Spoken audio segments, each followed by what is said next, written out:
Hello hi అందరికీ నమస్తే. నా పేరు గణేష్ వాల్మీకి, మాది ఉమ్మడి వరంగల్ జిల్లా. మరి మన వీడియో ఉద్దేశం ఈ దేశంలో ఏం జరుగుతుంది, దేశం ఎటువైపు పయనిస్తుంది, దేశ ప్రజలను ఏ విధంగా రెచ్చగొడుతున్నారు, ఒక్కసారి వీడియోను పూర్తిగా చూడండి, స్కిప్ చేయకుండా. కాశ్మీర్లో ఉగ్రవాదులు, ఖలిస్తాన్ వేర్పాటువాదులు, చైనా పాలకులు, వీరితో పాటు యూట్యూబర్లుగా ఉన్న తులసి చంద్, ధ్రువ్ రతి, పార్టీల పరంగా చూస్తే రాహుల్ గాంధీ, వీరందరి లక్ష్యం ఏంటి? 2024 ఎన్నికల రిజల్ట్ రాగానే రాహుల్ గాంధీ సంతోషపడ్డాడు, తులసి చంద్ అయితే ఎగిరి గంతేసింది, ధ్రువ్ రతి సంతోషపడ్డాడు. వీరందరూ సంతోషపడ్డారంటే అర్థం ఉంది, చైనా పాలకులు కూడా సంబరాలు చేసుకున్నారట. ఎందుకు మరి? వీరందరి లక్ష్యం ఏంది? చూడడానికి వీళ్ళంతా వేరువేరుగా కనిపిస్తున్నారు. మరి వీరి లక్ష్యం, ఉమ్మడి లక్ష్యం ఒక్కటేనా? అదే నరేంద్ర మోడీ గారిని, బీజేపీ పార్టీని గద్దెదించడమేనా? ఒక్కసారి ఎలక్షన్ రిజల్ట్ వచ్చిన తర్వాత నుంచి చూస్తున్న పరిణామాలను మనం నిశితంగా పరిశీలిస్తే ఒక్కటి మాత్రం కన్ఫర్మ్ అవుతున్నాయి. నరేంద్ర మోడీని కానీ, బీజేపీ పార్టీని కానీ గద్దెదించాలన్న లక్ష్యం స్పష్టంగా ఇక్కడ కనిపిస్తుంది. మరి అవేందో ఒక్కసారి చూడండి. 2024 ఎన్నికల రిజల్ట్ రాగానే మల్లికార్జున్ ఖర్గే కాంగ్రెస్ పార్టీ అధ్యక్షుడిగా ఉన్నాడు, ఒక కామెంట్ చేశాడు, ఎన్డీఏ గవర్నమెంట్ కూలిపోతుంది. మరి ఒక అడుగు ముందుకేసినటువంటి మమతా బెనర్జీ ఎన్డీఏ గవర్నమెంట్ను కూల్చేస్తామని చెప్పి శపథం చేస్తుంది. మరి వీరిద్దరూ ఎన్డీఏ గవర్నమెంట్ కూలిపోవాలని కోరుకుంటున్నారు. నిన్న రాహుల్ గాంధీ కూడా ఎన్డీఏ గవర్నమెంట్ త్వరలోనే కూలిపోతుంది, ఎన్డీఏ కూటమి నేతలు మాతో టచ్లో ఉన్నారని చెప్పేసి ప్రెస్ కాన్ఫరెన్స్ సందర్భంగా చెప్పడం జరిగింది. మరి ఏం చేయాలనుకుంటున్నారు దేశాన్ని? ఇక్కడ కాశ్మీర్లో ఉగ్రవాదులు చెలరేగిపోతున్నారు, మణిపూర్లో కూకీలు హింసాత్మక ఘటనలు చోటు చేసుకుంటూ దేశ అంతర్గత భద్రతకు సవాళ్లు విసురుతున్నారు. ఇలాంటి సందర్భంలో ప్రభుత్వానికి అండగా నిలబడి ప్రజాపాలనను సవ్యంగా సాగించాల్సిన విపక్షాలు ఇది కుట్రానన్నా లేకుంటే పార్టీని గద్దెదించాలనే వాళ్ళ రాజకీయ ఎత్తుగడలో భాగంగా అనన్నా ఒకటి నాకైతే అర్థం కాలేదు. మీకేమైనా అర్థమైనట్టుంటే కామెంట్ రూపంలో చెప్పండి. ఎందుకంటే కాశ్మీర్లో ఉగ్రవాదులు చెలరేగిపోతున్నారు, మణిపూర్లో అల్లర్లు జరుగుతున్నాయి. ఇదే అదనగా నిన్న ఒక కామెంట్ చేయడం జరిగింది. వాస్తవానికి రాహుల్ గాంధీ గారు ఎలక్షన్ల ముందు వరకు 2019 ముందు వరకు కూడా మరి ఈవీఎంల మీద మాకు కొంచెం అనుమానం ఉంది, వాటిని హ్యాకింగ్ చేసి ట్యాంపరింగ్ చేసి ఎన్నికల రిజల్ట్ను వాళ్ళకు అనుకూలంగా మార్చే అవకాశం ఉంది అని కామెంట్ చేస్తూ వస్తున్నాడు. దీనిపై ఎలక్షన్ కమిషన్ ఎప్పటికప్పుడు స్పందిస్తూ సమస్యలను కానీ వారి యొక్క అనుమానాలను కానీ నివృత్తి చేసే ప్రయత్నం అయితే చేస్తుంది. కానీ రాజ్యాంగబద్ధంగా ఉన్న ఎలక్షన్ కమిషన్ మీద ఏమాత్రం నమ్మకం లేనటువంటి రాహుల్ గాంధీ గారు పదే విమర్శలు చేస్తున్నారు. మరి ఆ విమర్శలు ఎలా ఉన్నాయంటే నిరాధారమైనవి, కేవలము లాజికల్గా కొన్ని కట్టుకథలు చెప్పి మరి నిరాధారమైన ఆరోపణలు చేస్తున్నారు. మొన్న ఎలక్షన్ల ముందు వరకు కూడా నెల రోజుల క్రితం కూడా సుప్రీంకోర్టు గైడ్లైన్స్ ఇచ్చింది.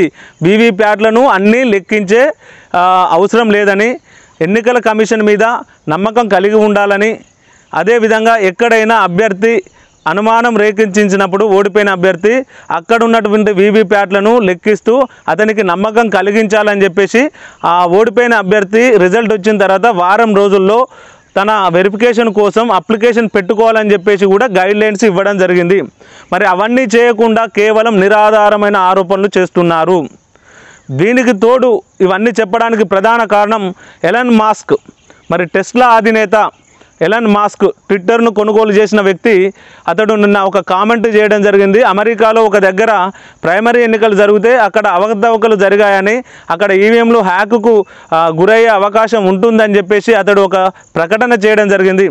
దాన్ని పట్టుకొని రాహుల్ గాంధీ గారు కూడా ఇక్కడ కూడా మాకు అనుమానం ఉన్నది, ఒకవేళ మాకు నరేంద్ర మోడీని ప్రజలు తిరస్కరిస్తున్నారు, వివక్ష లేకుంటే మాకు ఇంకా మెజారిటీ సీట్లు వచ్చేవని చెప్పేసి మళ్ళీ కామెంట్ చేస్తున్నాడు.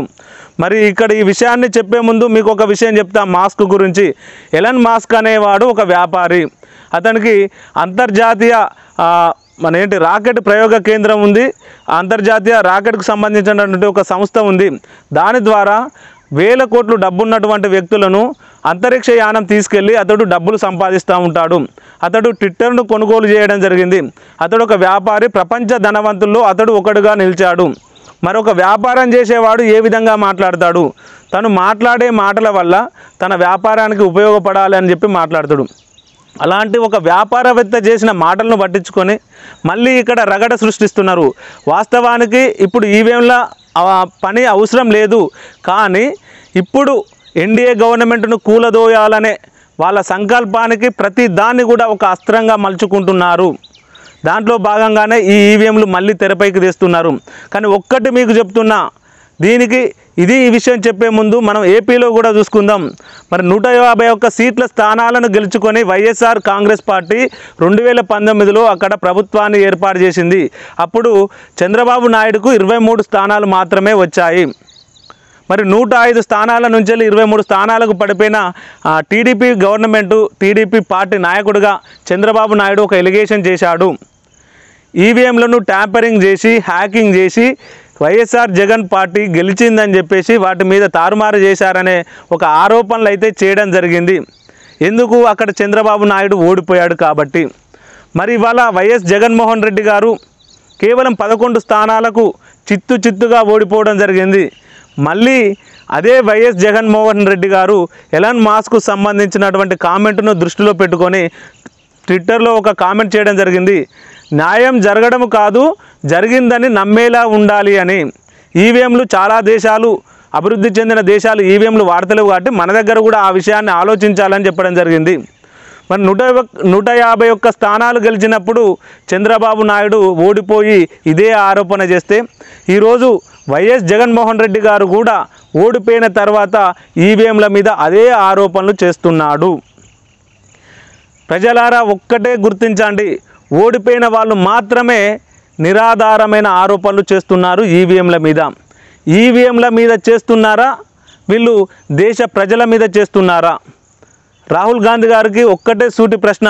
వాస్తవానికి నేను ఆయనను అడిగే అంత అర్హత కూడా నాకు లేదు, కానీ నేను ఆయన చేసిన కామెంట్లను నేను పేపర్లో చూశాను కాబట్టి ఈ వీడియో తీయాలని నేను మీ ముందుకు వచ్చాను. మరి ఎన్డీఏ గవర్నమెంట్ను కూలదోస్తామంటున్నారు, మరి ఈవీఎంలు హ్యాకింగ్ గురయ్యాయంటున్నారు. ఒక్కటే, మీరు ఓడిపోయారు కాబట్టే నిరాధారమైన ఆరోపణలు చేస్తున్నారు. మీరు గెలిచేది ఉంటే ఈవీఎంల మీద ఎలాంటి అనుమానాలు మీకు రాకపోవు. మరి ఇలాంటి తరుణంలో రాహుల్ గాంధీ గారు దేశ ప్రజలకు ఏం చెప్పదలుచుకున్నారు? ఎన్డీఏ గవర్నమెంట్ను కూల్చడానికి దేశ ప్రజలను రెచ్చగొడుతున్నారా? దేశ ప్రజలు తీర్పునిచ్చారు. ఈవీఎంలు నిజంగా మంచిగా పనిచేసినా కూడా మీరు వాటిని ఈ విధంగానే చూస్తారు. మామూలుగా ఒక ఉదాహరణ చెప్తే, ఒక వ్యక్తిని చెప్పుతో కొట్టాలనుకున్నప్పుడు చెప్పుతోని కొడితే అది బాగా ఇజ్జత్ పోయే విషయం అవుతుంది. అది చూడడానికి ప్రజలందరూ తిరస్కరిస్తారు, చీ కొడతారు, చెప్పుతోని కొడతారా అని ఆ భావన ఉంటుంది. కాబట్టి మరి చెప్పుతోని కొట్టాలన్న ఫీలింగ్ రావాలంటే ఆ చెప్పును తీసుకొని ఒక తువాలలో కట్టి ఆ తువాలతోని కొట్టిండట ఒక వ్యక్తి. అలా రాహుల్ గాంధీ గారు ఈవీఎంల మీద చేసే ఆరోపణ కూడా అలాగే ఉంది. నువ్వు ఈవీఎంల మీద చేస్తున్నావంటే దాని అర్థం ఏంది? దేశ ప్రజలు వారు ఓటు వేసిన ఓటును నువ్వు కించపరుస్తున్నావు, దేశ ప్రజలను అవమానపరుస్తున్నావు, వాళ్ళ తీర్పును అగౌరవపరుస్తున్నావు. ప్రజాస్వామ్య దేశంలో ప్రజలు ఒక తీర్పునిచ్చారు. నువ్వు కేవలం ఈవీఎంల మీద బురద జల్లి దేశ ప్రజల తీర్పును నువ్వు కించపరుస్తున్నావని నేను ఈ సందర్భంగా ఈ వీడియో రూపంలో మీకు తెలియజేస్తున్నాను. మరి ఎన్డీఏ గవర్నమెంట్ను కూలుస్తామంటే ఎన్డీఏ గవర్నమెంట్కు పదవిని కోల్పోవడం అనేది కొత్త కాదు. మరి మిత్రులారా, మీకు తెలుసో తెలియదో అటల్ బిహారీ వాజ్పేయి తన బీజేపీ పార్టీకి లీడ్ చేస్తున్నప్పుడు 1996లో 161 స్థానాలను గెలుచుకొని కాంగ్రెస్ పార్టీ 140 స్థానాలు గెలుచుకుంది. మరి 1996 మే 16న మెజార్టీ స్థానాలు సాధించిన పార్టీగా ప్రభుత్వాన్ని ఏర్పాటు చేసింది. విశ్వాస తీర్మానం. ఈ విశ్వాస తీర్మానం అంటే తనకు తాను బలాన్ని నిరూపించుకోవడానికి ఏర్పాటు చేసే పరీక్ష. నాకు ఇంతమంది మద్దతు ఉన్నారు, నేను ప్రభుత్వాన్ని ఏర్పాటు చేస్తున్నానని. మరి మెజార్టీ స్థానాలు సాధించిన అటల్ బిహారీ వాజ్పేయి ప్రధానమంత్రిగా ఉంటే 13 రోజుల్లో ఎవరు కూడా మద్దతు ఇవ్వకపోవడంతో మరి ప్రభుత్వాన్ని ఏర్పాటు చేయడానికి కావలసిన నంబర్ రాకపోవడంతో మరి ప్రభుత్వానికి రాజీనామా చేయడం జరిగింది. తర్వాత దేవేగౌడ, ఐకే గుజ్రాల్ లాంటి వారు ప్రభుత్వాన్ని సంవత్సరం నడిపించిళ్ళు. అప్పుడే దేవేగౌడకు ప్రధానమంత్రి ఛాన్స్ అనేది వచ్చింది. ప్రాంతీయ పార్టీలు కూడా ప్రధానమంత్రిని చేయొచ్చు అని చెప్పేసి దాని తర్వాతనే మనకు నిరూపితం అయ్యింది. దాని తర్వాత 1998లో అటల్ బిహారీ వాజ్పేయి గారు గవర్నమెంట్ను ఫామ్ చేశాడు. మరి అక్కడ కూడా 99లో మద్దతు కావాలి, ప్రతిపక్షాలు అన్నీ కలిపి అవిశ్వాస తీర్మానం, ఇందాక చెప్పిందేమో విశ్వాస తీర్మానం అంటే తనకు తాను నిరూపించుకుంటే, అవిశ్వాస తీర్మానం ఏంటంటే విపక్షాలు అడుగుతాయి అన్నట్టు, నీకు మద్దతు లేదు నువ్వు నిరూపించుకో అని చెప్పేసి. అప్పుడు నిరూపించుకున్నప్పుడు మరి తమిళనాడు జయలలిత పార్టీ, అన్నా డిఎంకే పార్టీ మద్దతు ఉపసంహరించుకుంటుంది 1999 ఏప్రిల్ 17 నాడు.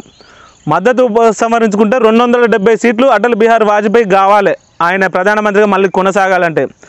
కేవలం ఒకే ఒక్క ఓటు అనేది 269 ఓట్లు ఆయనకు అనుకూలంగా వస్తే ఒక్క ఓటు అనేది రాకపోవడం వల్ల జయలలిత పార్టీ సపోర్ట్ చేస్తే పెద్ద సమస్య ఏం ఉండపోవు.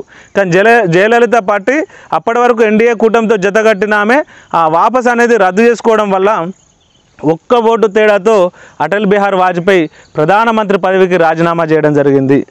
మరి ఎన్డీఏ గవర్నమెంట్కు ప్రధానమంత్రి పదవిని కానీ ప్రభుత్వాన్ని దిగిపోవడం కానీ కొత్తేమీ కాదు. తర్వాత మళ్ళీ ఎలక్షన్లు జరిగితే అటల్ బిహారీ వాజ్పేయి గెలవడం జరిగింది. మళ్ళీ 2004 కాంగ్రెస్ గవర్నమెంట్ వచ్చేంత వరకు కూడా ఆయనే ప్రధానమంత్రిగా బాధ్యతలు చేపట్టడం జరిగింది. 2004 నుంచి 2014 వరకు కాంగ్రెస్ పార్టీ అధికారంలో ఉంది. అప్పుడు కూడా ఈవీఎంలే జరిగాయి. 10 సంవత్సరాలు పాలన చేసిన కాంగ్రెస్ పార్టీపై అప్పుడున్నటువంటి కామన్వెల్త్ కుంభకోణాలు, 2G స్పెక్ట్రమ్ కుంభకోణాలు, అప్పుడున్నటువంటి కొంచెం పాలనా పరంగా అడ్మినిస్ట్రేటివ్ కరెక్ట్ లేదనే ఉద్దేశంతో ఏ కారణంతోనైనా ప్రజలు కాంగ్రెస్ పార్టీని తిరస్కరించి మరి బీజేపీ పార్టీకి పట్టం కట్టడం జరిగింది. కాంగ్రెస్ పార్టీ 2014లో అంటే 10 సంవత్సరాల పాలన చేసిన తర్వాత కేవలం 44 సీట్లకు చిత్తుగా ఓడిపోయి ప్రతిపక్ష హోదా లేకుండా కనుమరుగిపోయింది. అలాంటి సందర్భంలో బీజేపీ పార్టీ అధికారంలోకి వచ్చి 10 సంవత్సరాలు పరిపాలన చేసిన తర్వాత వాస్తవానికి కాంగ్రెస్ పార్టీ లాగా వీళ్ళు కూడా ప్రజా వ్యతిరేకత ఉండాలి ఉన్నది. మొన్న ఎలక్షన్ రిజల్ట్లో వ్యతిరేకత కనిపించింది. కానీ అయినప్పటికీ మెజార్టీ ప్రజలు నరేంద్ర మోడీ గవర్నమెంటును, బీజేపీ గవర్నమెంటును, ఎన్డీఏ కూటమికి మద్దతు పలకడం జరిగింది. మరి అయినప్పటికీ రాహుల్ గాంధీ ఒకటే చెప్తున్నాడు, నరేంద్ర మోడీని ప్రజలు వ్యతిరేకిస్తున్నారు, నరేంద్ర మోడీ పాలన కోరుకుంటలేరు. ఎక్కడ కోరుకుంటలేరు? మరి ఎన్నికల రిజల్ట్ చూడు అంటే ఎన్నికల రిజల్ట్ అంతా ఒక బూటకం. బీజేపీ అనేది ఈవీఎంలను హ్యాక్ చేయించి, ఈవీఎంలను ట్యాంపరింగ్ చేయించి ఎన్నికల్లో లబ్ధి పొందింది. ఇక మరి నువ్వు దేనికి ఒప్పుకుంటావు, దేనికి కట్టుబడి ఉంటావు? నీ లక్ష్యం ఏంటి? నువ్వు అధికారంలోకి రావాలి. మరి అక్కడ కాశ్మీరు ఉగ్రవాదుల లక్ష్యం ఏంటి?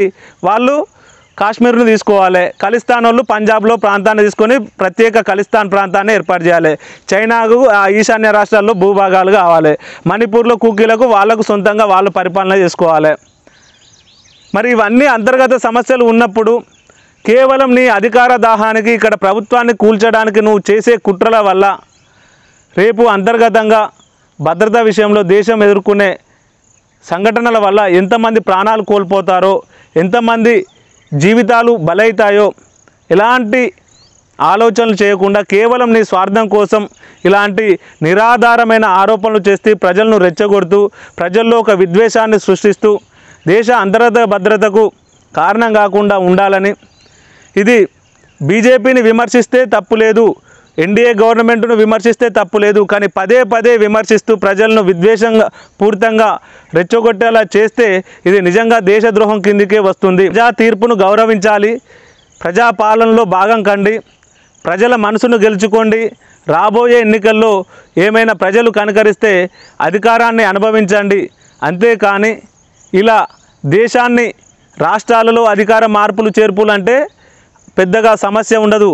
కానీ దేశం విషయానికి వస్తే అది మన భద్రతకు సంబంధించిన అంశం. కాబట్టి ఇలాంటి పనికి మాలిన రాజకీయాలు పక్కకు పెట్టి దేశ ప్రజలకు ఏ విధంగా సేవ చేస్తే, దేశ ప్రజలను ఏ విధంగా వారికి సేవ చేస్తే వాళ్ళు మనల్ని అభిమానిస్తారో ఆ రకంగా మీ యొక్క కార్యక్రమాలు ఉండాలని కోరుకుంటూ మీ గణేష్ వాల్మీకి. జై హింద్, జై భారత్.